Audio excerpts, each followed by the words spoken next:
Hello, everybody, and welcome to this week's episode of the Mind Your Subconscious podcast. Today, I'm here with Mint. And Mint, before you introduce yourself, I kind of want you to tell us about your story and then end with like your introduction, what it is that you're doing now. Absolutely, I can totally do that. So you know a little bit about my story, and so I'm gonna ask, where would you like me to begin? I would like you to begin when you moved from Egypt, because you were born and raised in Egypt, and then you moved to the Yes, UK. And like, how old were you when you moved to the UK? I was 18 years old. Okay, 18 years old. And then what happened in the UK? I'm gonna pick it up from there. So I was the very first woman in our family to leave and travel for education, and I kind of broke that from my family. Now it's beautiful to see other little girls, who would have never had the chance to do that now because I kind of broke that rule for them.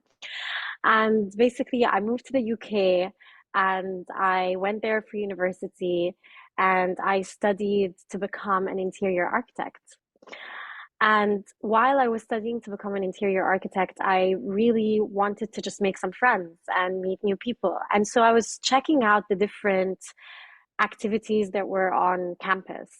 And one of the activities was pole dance. And I was just bizarre, it was a huge cultural shock for me. I was like, what is this university that has pole dancing classes on campus run by the university? And so it was insane. And I jumped into my first class and I became completely addicted. Um, and I believe by my second year, I was already teaching basic beginners classes. And I moved back to Egypt. And instead of working as an architect, especially after an entire year of fighting, with my family and going like, let me go. This is my dream. This is what I want to do. I came back and I opened up a pole dance studio, which happened by complete chance. There was interest and I kind of really enjoyed doing it. And so basically, I started teaching people. And so that continued for about 12 years. I was a pole instructor and an aerial studio owner for a really long time, between 20 to 30 years old. Um, and it was super fun. I organized international competitions.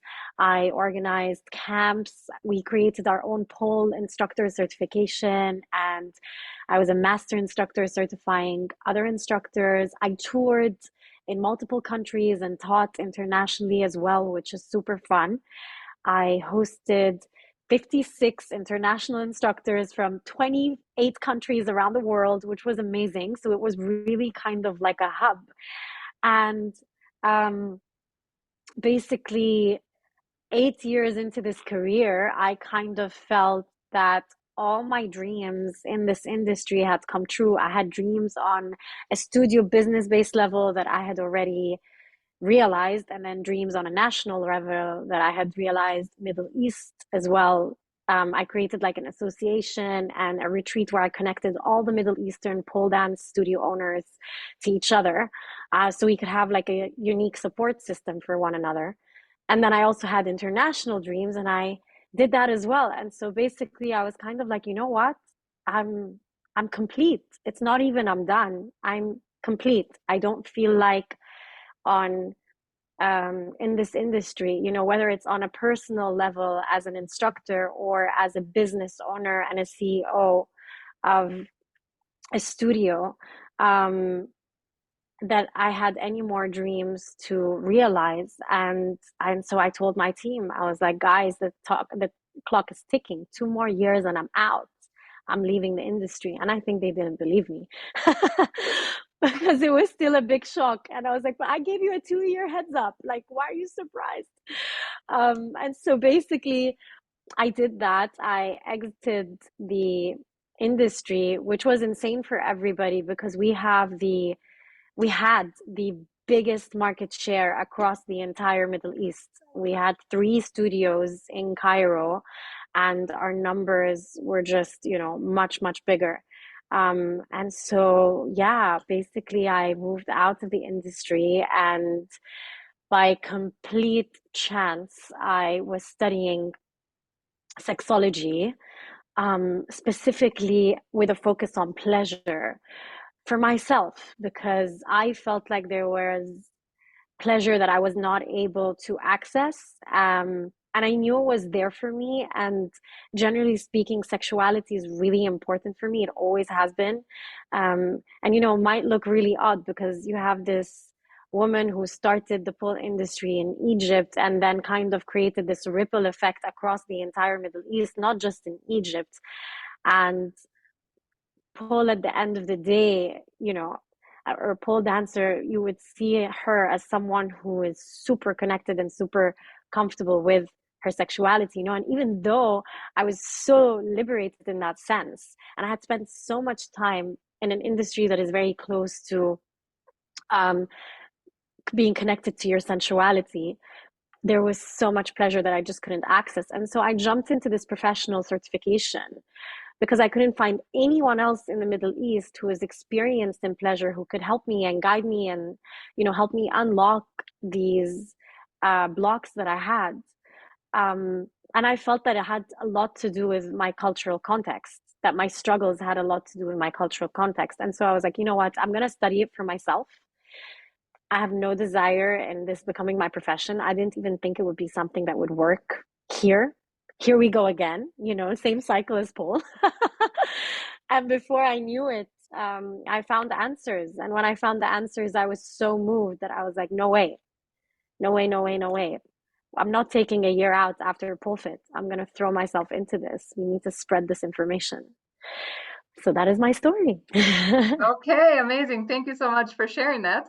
And I just quickly want to add, I met Mint, I think it was my first time in Egypt, 2017, through a mutual friend that we had. And I've interviewed her back then. And when I saw her on Instagram that she said, I'm going to quit pole fit. And I was like, my jaw dropped. I was like, huh? What? Like even me, like we were not the closest of friends or something, but like even me, I was like, Yeah. what the fuck is happening? She's quitting all of that. Yeah. So Yeah. I couldn't believe it either. But I'm so glad you found the way, and I'm so glad like it happened so quickly for you.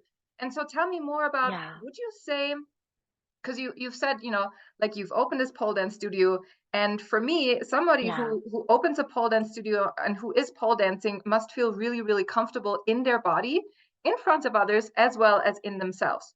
So the pleasure Yeah. part that you were not experiencing, did that come from your body or from your mind or both, or how can you describe that? It's such a good question. You know what? It's such a good question. So before pole, I had so many insecurities around my body. Specifically, the fact that I have tiny, tiny breasts, and it was really commented on when I was growing up. Um, Mm. and pole really made me feel very comfortable with my body, and it also made me appreciate my body for what it could do rather than what it looks like. And that was the thing that would make my heart really beat for pole. I really loved the idea that it made women, rather than showing up, when you show up to the gym, you check out what you look like.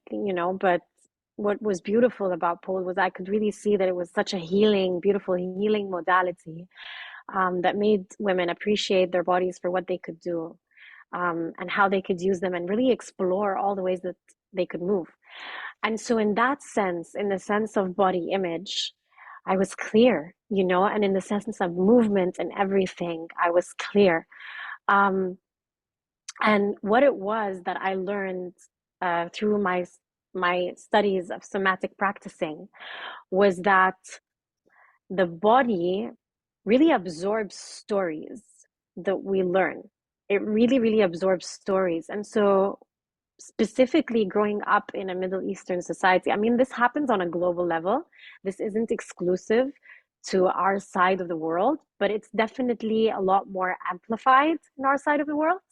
And so, growing up in a society that um, it doesn't encourage you to connect with your sexuality even on a one-on-one level. The story that we are told around our sexuality is you better sign that paper, wear that white dress, and suddenly become a sex bomb in bed for your husband, which is just so confusing because everything is closed and boxed, and when do I get to practice? Do you know what I mean? Where's the book that I read? Where's the course that I do?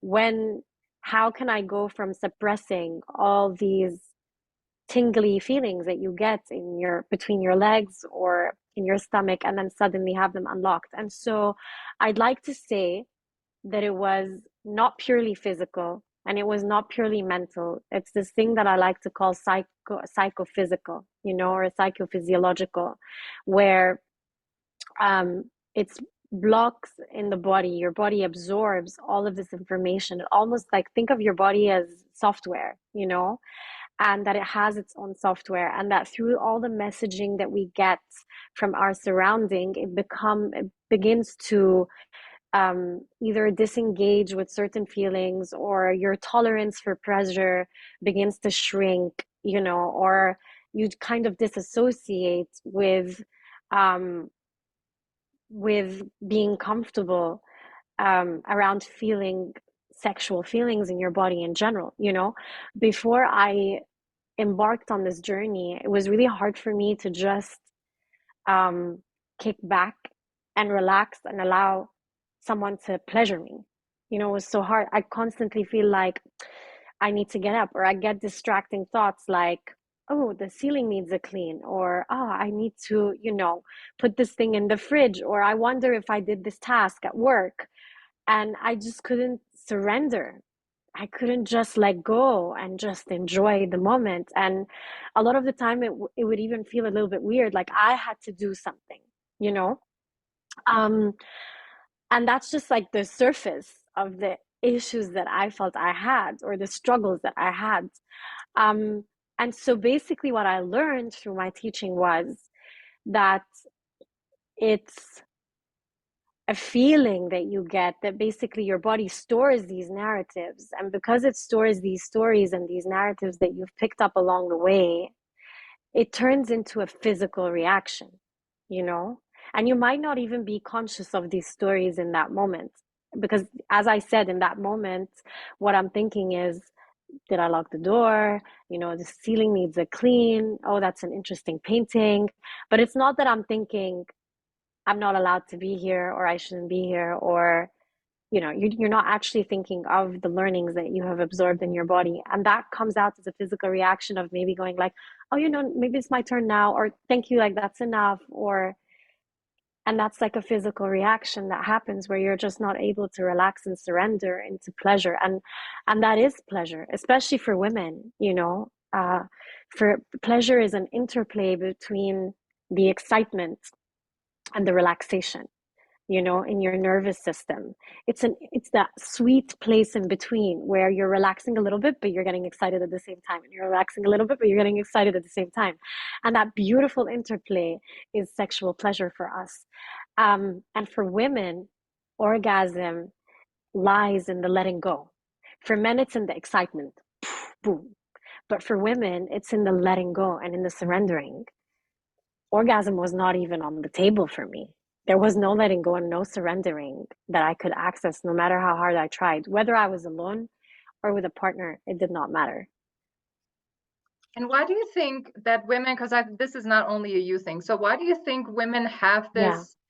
um this thing, I'm not going to call it a problem, I'm like this thing of not letting go? Why is it Yeah. hard? Why is it a challenge for women to let go and to receive? What have you found in your studies as well as in your work with your clients that is the Yeah. challenge that is keeping women from letting go? That's a brilliant, brilliant question. And so the challenge that keeps women globally from letting go is the fact that we inherit so many messages, if you will, around our sexuality. I'm just going to pinpoint the top three. Let's go to the easy top three. There's the moral message, which is, if you participate in this, if you do this, you are not worthy of love. You are dirty. You are a slut. You are not valuable enough to be loved, right? Um, and that the only way you should feel about sex and sexuality is nothing at all. And the way that you should show up is just adapt to whatever male partner you have.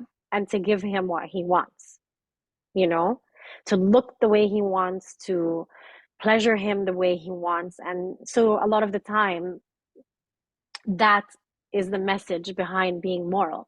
Being moral is being a good girl with your legs crossed and having as little numbers, of partners possible, and not being generally interested in sex and not really showing up and showing desire, intense desire for sexual experiences, you know? So that's the moral message that we get. The medical message that we get is if you're sexually active, you're going to get sick. And if you don't get sick, you're going to get pregnant. And so there's a lot of fear around the medical messaging that we get. There's very limited. I mean, I've never really read positive medical messaging around sexuality in general, you know, for women specifically. And basically, they go like, there's all these STDs that you're going to get, and there's all these illnesses and diseases that you're going to get. And if you're lucky enough not to get any of them, well, you might as well end up getting pregnant. And that's going to be a problem for you. And so there's a lot of fear with the medical message. And then finally, there's the media message, you know. And before I share what the media message sounds like, I'm going to say this. I have yet to meet a woman who believes that she has perfect boobs. Every woman that I have met in my life either feels like her breasts are too big or too small. But I have never met a woman who has said, oh my God, I have the perfect breasts, you know? And that just tells you how strong media messaging is. Because you're always either too fat or you're too thin, or you haven't tried, orgasms energetically and multiple orgasms and penetrative orgasms and clitoral orgasms and same time simultaneous orgasms, And so you kind of feel like inadequate. Sorry to You are interrupt you real quick. inadequate. Have Yeah, you met a woman who was really fucking happy with her body ever?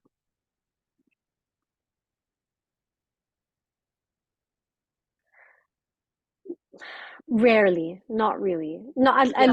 least the people that I have met, the women that I have met who feel good about their body have embarked on a very, very, very long journey Yes, and exactly. made peace with it.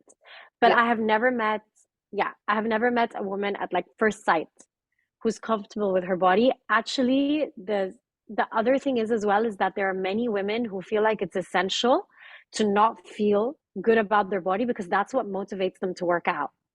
And that's what motivates them to diet. And so it's so toxic. That relationship is so toxic where they're like, no, no, no, I need to feel super shit about my body because that's what motivates me. If I felt good in my body, I would just let go, lose it. I would just add this many pounds and no longer work out and no longer eat healthy, blah, blah, blah. And so it's a double-sided sword. It's such a toxic relationship, right? Yeah. Yeah. And so these three messages are globally there, and I'd like to just tap back into the medical message very quickly because there is one medical message that is very close to pleasure. And the medical message we get when it comes to pleasure is you first feel horny and you feel like you want sex out of nowhere. And you have this like desire that just shows up for you. Stage one. Step two is arousal, arousal, arousal. Step three is orgasm, preferably through penetration at the same time as your partner. And so that's how we've learned sex is. And that's like the process. And that's the definition of sex. Not intercourse, but sex, you know? And I believe that that's a really, really big issue because a lot of the time people feel like if they don't go through step one, two, three, exactly in that way, and if it doesn't end exactly in that way, that something is wrong with them. But that is a very, very big limitation on the definition of sex and definitely sexual pleasure, which I believe is completely unfair. And it is missing a lot of things, like a whole lot of things. It is Yeah, missing like almost everything yeah, other than these two absolutely. things. Absolutely. And so this is why we can't let go, Mm, because yeah. you're thinking, oh my God, if I sleep with him now, is he gonna think I'm a slut? Or if I kiss him now, is it too soon? Or if I express myself the way I want to during the experience, is he going to think that I'm a whore? And so there are so many reasons that hinder women from being completely unapologetically erotically free. So many. And so we hold back and it becomes hard for us to let go. Absolutely. And would you say, because you are from the Middle East, and people always have this image of, the Middle East, that it's extremely like Yeah. sex doesn't even exist, basically, only in marriage, blah, blah, blah. All of Yeah. this like old, these old views, I would say. But you work with people from all over the world. So Yeah. would you say all like most women have all of those things in common, or what would you say like if there's one difference or a few differences, which are the biggest differences that you can see or that you have come to Yeah. know? What are those? All right. So to clarify it, I specialize in working with Middle Eastern women and couples around the world. So they don't necessarily Mm, live in the Middle East. They live in multiple countries. I have clients that are in Australia, and I have clients that are in Germany, and other clients that are in Egypt, Kuwait, Saudi, as well as like the US, Canada, many different places. What is common between most of them, with the exception of a few, is that they are Middle Eastern. However, through my training, my entire environment was Western environment, right? It wasn't like there was nobody else from the Middle East but me, basically. And through both of the certifications that I've done. Additionally, from what I've seen from the few um, women that I've worked with from outside of the Middle East that grew up in Europe and grew up in the US and grew up in Western worlds, the one common thing that I noticed is that letting go is difficult. These three messages are still communicated in maybe different intensities. And the very last thing is distraction. Being distracted during sexual experiences is super, super, super common, especially if the person isn't intoxicated, if they aren't like a little bit drunk or a little bit high or whatever. That is the common theme. The common theme across all of the women that I have worked with is we just can't let go. My mind is all over the place. And, that. The second one, which is common, is the worry or concern in general around not being able to orgasm through penetration. These are always kind of like the top two that I've seen, regardless where the woman is from the world, regardless what background she's grown up in. These are the two most common ones. Not being able to just be fully present and let go and enjoy and not have thoughts come by. And also, why is it that I can't orgasm through penetration? and what would you Yeah. wish these women knew about both of these topics? What would you wish women knew? All right. So when it comes to the first topic, what I wish they knew was that it's not their fault and that they, as women, have to do so much more work to be present in sexual experiences in comparison to males, purely just because of the fact that we've received all this messaging around their sexuality. So I'd want them to know that it's not their fault and that there is a way. There is a way that you can completely let go and enjoy and not need any substances or to consume any substances so that you can have better experiences. The second one, when it comes to orgasm with penetration, is this: asking a woman to orgasm through penetration only is exactly the same as asking a man to orgasm without having the head of his penis stimulated. Because the most sensitive of the head of our equivalent of a penis, our clitoris, which also is on the inside and on the outside, but the head, most sensitive part, lies on the outside of our body. And so it's completely, completely normal. And the second thing I'd like them to know about it is with training with someone who knows how to get you there, you can learn. You can train and you can learn how to orgasm through penetration. But this is also the same as a man going out of his way to learn how to dry orgasm, for example, how to orgasm without ejaculating. So it's the same kind of work, Not all of us are going to do that. And not all of us are going to be committed.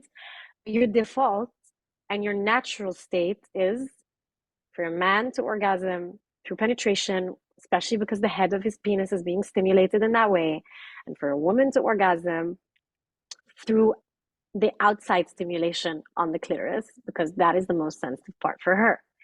And yes, sure, if you are on top, then you can have penetration happen and also stimulate your clitoris and also orgasm, but not necessarily always,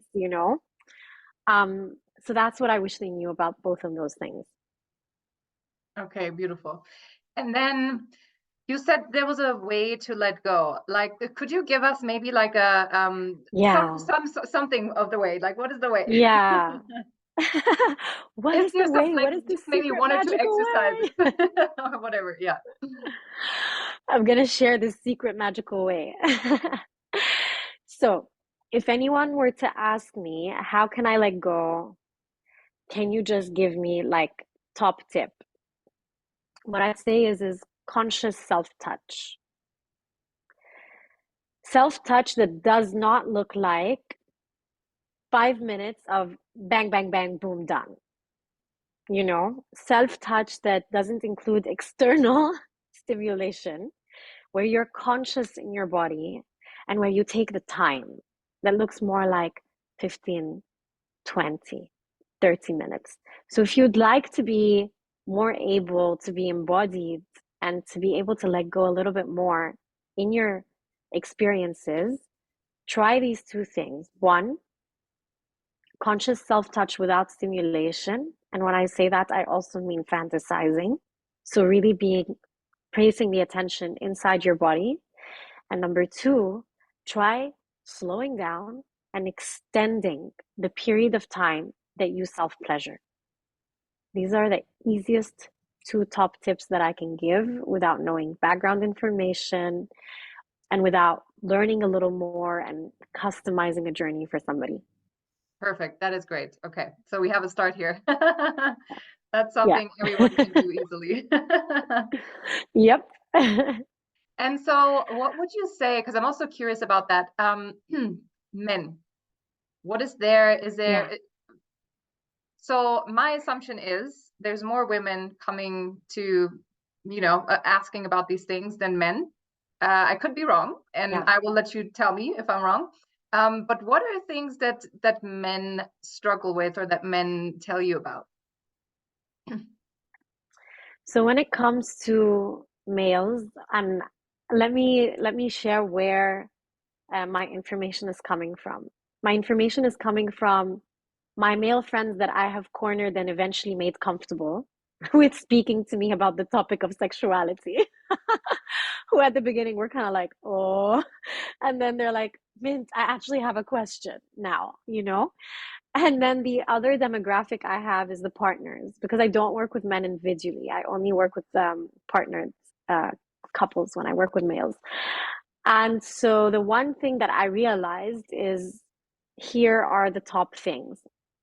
One, what do I do? The finisher, what is the top thing? What do I do? What does she want? How can I give her the best pleasure ever? The second thing is, or the common concerns in general, is being able to control when they ejaculate, you know, if it's premature ejaculation or even unable to ejaculate when they want it. They feel like it takes a little bit too long, you know? Another concern is porn addiction, for sure, as well. And a final one is this feeling like they can't uh, share or communicate or, like have their dream erotic lives with their partner, that they can't share that with the partner that they love and that they have a long-term relationship with, that certain things are just not allowed in these types of relationships, you know. Yes. And And I love that. the last one is specific also to the Middle East, the very last one, where Okay. it's like, she's my wife, I can't. Yeah, yeah. Okay. So since you touched on the topic of communication, do you have any specific tips on that? Because obviously it goes from both sides. And I also want to say that it sounds like men are very thoughtful and very considerate of their partners, and they really want to make their part. They're really concerned about, having their giving their partners pleasure. And so I want to ask now, communication. What are your best tips for communication between women and men for both sides? So first of all, I think generally talking about the topic, before you even jump into it, before you even jump into bed together, because most of the time what happens is people jump into bed together first, and then they're like, "Oh, now I need to talk about it." And it's really weird and it doesn't feel great. But one of the best ways to communicate is, first of all, get to know yourself. And then when you're in the dating phase of getting to know someone, throw things in. Ooh, I really want to try blah, blah, blah, blah, blah. One of the fantasies I have is XYZ. I really love it when I'm touched in this way or in that way. So just kind of saying that, or going like, oh my God, it really sucks when XYZ happens. I get turned off so much from one, two, three. And so I think step one before communicating is recognizing and getting to know yourself as an erotic being. How does my erotic mind work? How does the erotic body work? And there's many courses um, that can help guide you there. I do a course called Create Your Erotic Map, because before we communicate, we need to kind of get to know ourselves. What are the things that I'm willing to play, and what are the areas that I'm willing to experiment with and play? What am I willing to receive? What am I willing to give? Because sometimes you're cool with receiving something, but you're like, I kind of don't want to do that back to you though. Or the opposite. I'm cool to do that for you, but please don't do that to me. And so it's good to know yourself first, step one. Then, when that happens, communicate and talk about sex before sex is even happening. And just for clarification, when I say the word sex, I don't mean penis inside vagina. I don't mean intercourse. When I say sex, I generally mean whatever feels erotic for you. If it's sexting, if it's sending nudes, if it's looking at each other and gazing in a certain way that just feels like, so nice, whatever that is. Um, and so I believe that that's so, so important, because then it means, first of all, there is a comfort before there's an issue or situation or an adjustment that you need to communicate to the person. And then, second of all, it means that you're more likely to get what you want, and that your partner feels so much more comfortable communicating back to you, because that's how we respond. When you see someone who's really comfortable with communicating around a certain topic, that opens up an invitation for you to do the same. And we share when we view or when we engage with partners that show up in a certain vulnerable way and share first. Every time you share, that's an opening and an invitation for the other person to share as well. And I say this about friendships, and I say this also about partnerships, whatever form they might come. Yeah, Yeah, I feel like the more vulnerable you are and the more open that you are, it allows people to be yeah. the same. And it gives people the feeling like, hey, if you are that way, then I get to be safe to open up as well. So I think that's very, very important too. Yeah. yeah, it creates a safe space. Exactly, a safe container for that to happen. Exactly. Yeah, So, okay, great. yeah. How would you say somatic sexology has changed your life without going into the details, but how did it make you feel? Like how did you feel before and how do you feel now? That's such a good question. I feel completely different. My energy has completely shifted visibly by, like, I've had people say it. But if I were to summarize it without going into detail, here's what I'll say. Now, after somatic sexology, I am much more able to receive pleasure and receive love in my life.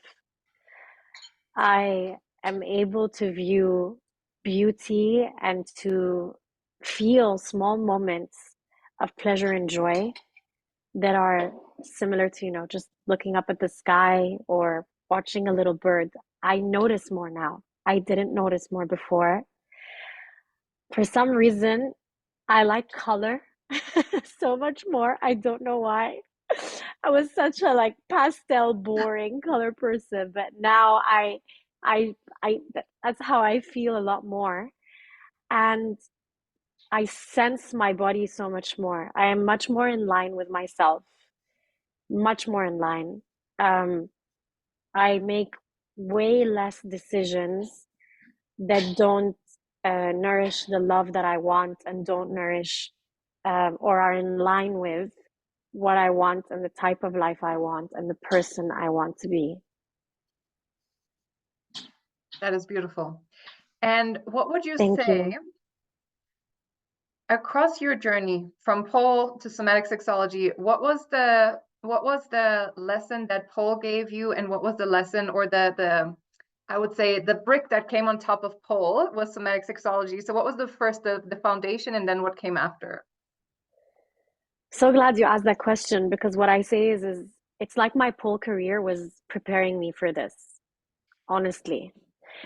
It really was like it was a foundational block on so many levels for the work I'm doing now. First of all, pole is what made me realize um, and understand the anatomy in general and understand the consciousness that lies in the body. I've been working with bodies and teaching bodies for such a long time. So pole not only made me understand the body, but most importantly, it also helped me understand how to communicate things about the body to other people. The second thing is it put me in the right environment. I am basically serving the same people, just in a different specialty. I have been around women and working with women around their relationships with their bodies and their relationships with their sensuality in general for in the Middle East for years. And so when I switched career, I was like, well, my audience is exactly the same. It's just now that sometimes you can come in as a couple, whereas in pole, you couldn't bring your boyfriend or your husband with you, right? And so it really did that. And then the final thing is introducing the pole industry to the Middle East was a hefty job and was a challenging, sticky job. And I learned how to introduce a controversial industry to a conservative Middle Eastern society. This is level two of that, or level 10. And I so, yeah. think it's a whole And so nother now, podcast. Like we could build on that. yeah, absolutely, but I have that experience Yeah. because I respect my society. I want to work with Middle Eastern people because I love and have a very very soft special spot. I want to serve my people and I do respect our culture and I do respect my society, and I feel like there is so much that we benefit from, but also there are things that hinder us and we can thrive. I want every Middle Eastern couple and Arab women to know that she can have and they can have an absolutely incredible relationship, sexual relationship together, and an absolutely satisfying, fulfilling, unapologetically free erotic life in their marriages. And that doesn't go against anything in our culture or society. So it's fine. And I think But that was it'd be so, nice to yeah, go ahead. access it because so far nobody can really access it. It's just kind of like now I'm married, and even though I'm married and I'm having this halal sex, it still fucking sucks. You know what I mean? And that's not the way. And I think what you said is so beautiful that, like you respect your culture and that you want your culture to thrive because unfortunately the Western world just doesn't have that image of the Middle East. And so for me, it's also so important to bring you on here because I fucking love the Middle East. I fucking love it. I love people from the Middle East. And it was so important for me to bring that here as well, and for people to just understand, dude, we're not that different. Like we struggle with the same shit. If you bring it down to Yeah, a core level, it doesn't matter where you're from. It doesn't yeah, matter what you're struggling with. It's the same shit. yeah, absolutely. I completely agree, and I completely back that. And there is this very vague impression that maybe even I am guilty of, honestly. Um, Before starting to work with clients, I was guilty of this too, where there is this impression that like the Middle Eastern man doesn't care about the female pleasure. And just to clarify, I'm talking about um, like the educated, caring portion of the Middle Eastern society, okay? Like in general. But there isn't any man that I have spoken to who is well-rounded and educated and globalized and, internationally exposed to a certain extent, who doesn't genuinely care about satisfying their partner between the sheets and wants their partner to walk out 100%. And I feel like the general impression that we have, because I didn't learn this until I started working with men and really empathizing, really going like, wow, you really care. And you're asking her, what do you want? I will do it for you. But she has no clue because she hasn't been allowed to meet herself. And nobody said when you get married or when you get into a coupled relationship where now sexuality is a part of it, here's what you can do at the beginning to get to know yourself. It was just boom, bang. You're going to get married and things are going to go inside and they're going to feel like fireworks. And then you're like, they really don't. Right. And so they genuinely care. And the amount of empathy that I started feeling after actually practicing this profession, the amount of empathy I started feeling for men and the narrative completely transformed and completely changed. I think it's very important to bust that myth that Middle Eastern men don't care about female pleasure, that it's all just for them, blah, blah, blah, blah, blah. Maybe society encourages the male members of our society to, or justifies reasons for them to have stronger relationships with their sexuality versus women, but it doesn't mean that all of them don't care. I haven't met any. But again, that's a very specific segment that I work with in our society. So just to flag that. Yeah, I hear you. I Yeah. hear you. And I think we can also say like men in general, like men do care because as women, we're quick to say if our dating life is shit, then we're quick to say, oh, all men are shit.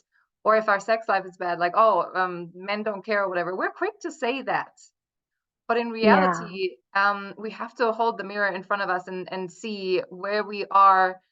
um, how did we come up with this? Who taught us that? Who taught us to say that? Why are we Yeah. saying that to fit in with other women, with other friends that tell us that? Do we feel more comfortable when we fit into that? Because I was guilty of saying eventually, like years and years and years back, I was guilty of saying like, oh, men are shit or whatever. That's because I've had bad experiences. That's because I've sought bad Yeah. experiences unknowingly, of course, like not knowingly, but unknowingly.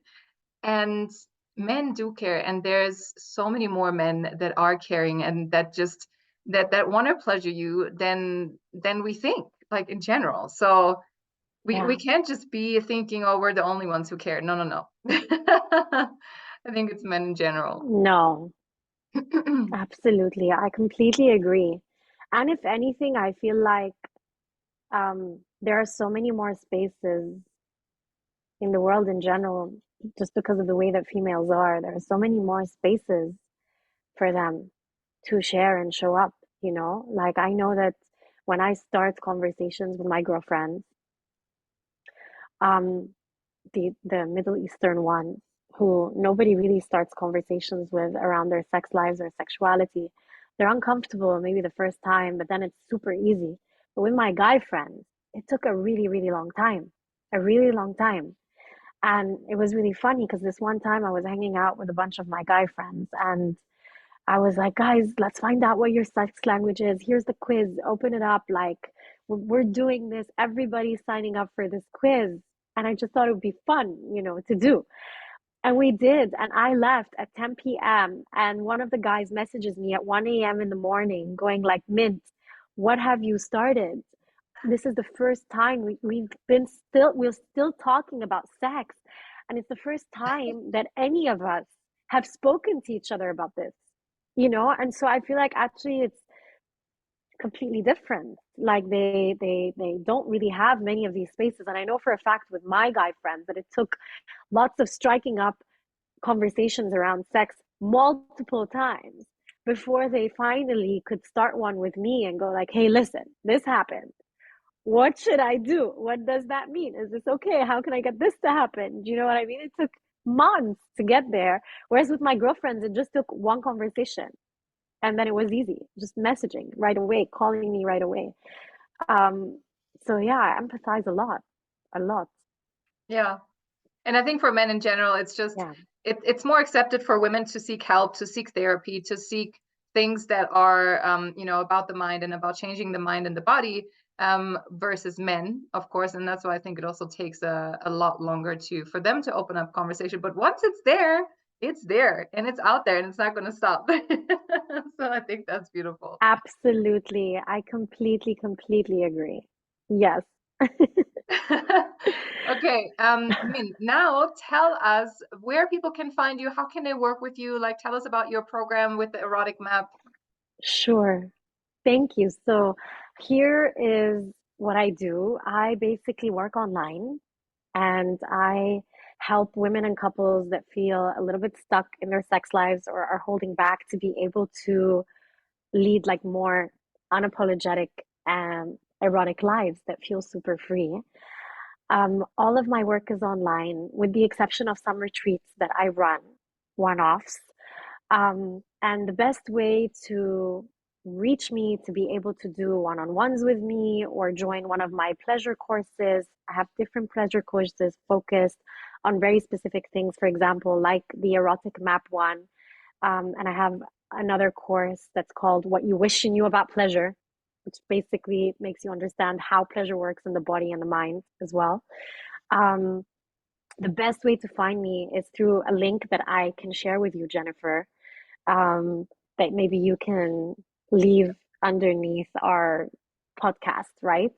And there's that link over there where it has all of my offerings and everything, and as well as Instagram, Mint Elmokadm. Complicated to spell my name, but I'll also share that with Jennifer as well. So I think these are like the best two places to find me through this site and also through my Instagram. Amazing, perfect. And now, Mhm. is there anything that you want to share that we haven't talked about today that you just wanted to get out about these topics? Yes, there is just one message that I'd love to share, which is if you are in a new relationship, especially if you are in a new relationship, this is when everybody pulls their best tricks and their best tips. Don't fake it. Like don't pretend that something feels good that doesn't actually feel good. It's the biggest trap. Don't fake orgasms. Don't fake pleasure. Respond, make sounds, breathe, and move according to what actually feels good for you. Because if you don't do that, then you have completely misled your partner and you have completely diminished the chances of you having really good quality experiences for the rest of your partnership with that person. Wow, that was beautiful. Thank you for sharing that last Thank one. you. Mint, it was such a pleasure having you on. Thank you so much for sharing your wisdom and your time and just your beautiful soul and your all of your Thank tips. So I you. really appreciate it. I really, really love doing interviews with you. I mean, this is only my second one, but they always stand out in my memory, and you always ask really good questions, which I feel very insightful, which I feel really, really grateful for. Thank you so much for reaching out to me again. It's been an absolute pleasure speaking to you and being here. Thank you. Likewise.